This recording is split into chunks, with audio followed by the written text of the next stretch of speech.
Campaign clash in the post-election between Clinton Communications Director Jen Palmieri and Trump campaign manager Kellyanne Conway.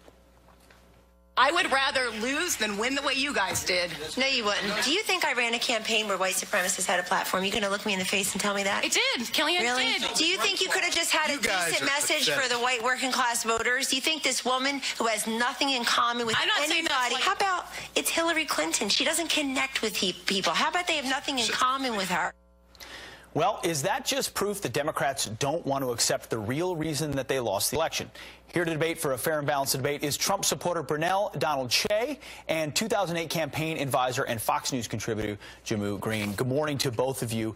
Brunell, I want to go to you first. Good morning. Have they not learned? Good morning, and God bless you as well. Have they not learned the lessons of this election, or are they, are they going to go on in perpetuity blaming it on race?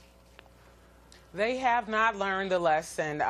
Donald J. Trump, our president-elect, and Mike Pence, our vice president-elect, ran on a campaign of bringing Americans together. They ran on a campaign of America first, and that is why they won. They did not divide us up as we have been divided up in the last 8 years. They got the votes of different genders, different races, different creeds, different religions, and they did so by talking about the things that make Americans, think. The economy, education, build that wall, Second Amendment, NAFTA deals, all the things that if you're an American, you're concerned about. And so had the Democratic Party spoken to Americans about the issues that we are concerned about, Hillary Clinton might be the one going in on January 2017 and not Donald J. Trump, our president-elect. Jamu, we heard that Trump supporters were a basket of deplorables who were every ism in the book. It sounds like that's exactly what the Clinton camp thought as well. Well, this was a post-election assessment that is done every year at Harvard. I think it makes perfect sense for people who gave 2 years of their life, and more years probably for many of them, to an effort that actually had more voters vote for their candidate than the person who won. Around 2.5 million, I think, is where we're at. Well, in the wrong places, right now. but sure, yes. But it makes perfect sense for them to still be passionate about the issues that they thought weren't covered or how they were covered. What we need to do right now is move forward as a country that is not divided, and that's where I agree with Brunell. I mean, passion is one thing. Passion is one thing, but is there no introspection? Is there no reflection that, hey, maybe we had a flawed candidate or a flawed approach, or we weren't talking on the issues? Instead, they're blaming the other side of racism. No introspection at all? I think there's a lot of introspection that's going on and should go on both sides, should go on within the media.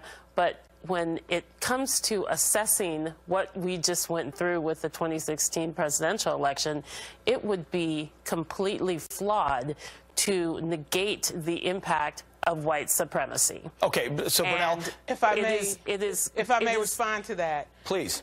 What I would say is this. Steve Bannon is a patriot. He is an American citizen who saw our jobs going overseas, leaving our country. He saw that Americans were being mistreated, treated like second-class citizens in our country, and he got on board the Trump train. The same reason I got on board the Trump train. I wanted to put America first. So did Steve Bannon, okay? The only party that I believe that he is concerned with as a nationalist is the TPCC party. Tired of politicians, corruption, and classism. If that makes him a racist, if that makes me a racist, then sign me up. But Americans, we're tired of the dividing. We're tired of the hurt. We want to heal, and that's what we're going to do under our vice president-elect and our president-elect Donald J. Trump. We're going to move forward in the future as Americans, as a nation, healing. We only have a couple of seconds here, but how would you respond to that? She's saying we're appealing to the common values and virtues. That's not racism. Yes. Look, no. I mean, it's hard to respond to a diatribe like that. The reality is, it's easy when you're a patriot. It's easy when you love this country. We had white supremacists more engaged in this president election than we've seen in our lifetime. That's a fact. Now, do we need to move on from that? Of course. As Democrats, do we have to assess how we can better communicate our message? It was very difficult to get any sort of message out in the atmosphere where Donald Trump sucked up all the oxygen. Well, that's the reality.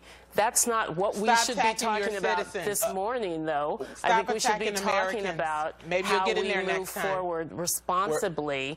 And unfortunately, we're not seeing that level of responsible actions. We're gonna have to leave it right there. Jamil and Brunell, thank you very much. God bless you and God bless America. God bless you both. And God bless America. Amen. Indeed. Thank you very much. Thank you for joining us this morning. Oh, God. All right. Thank you for having us.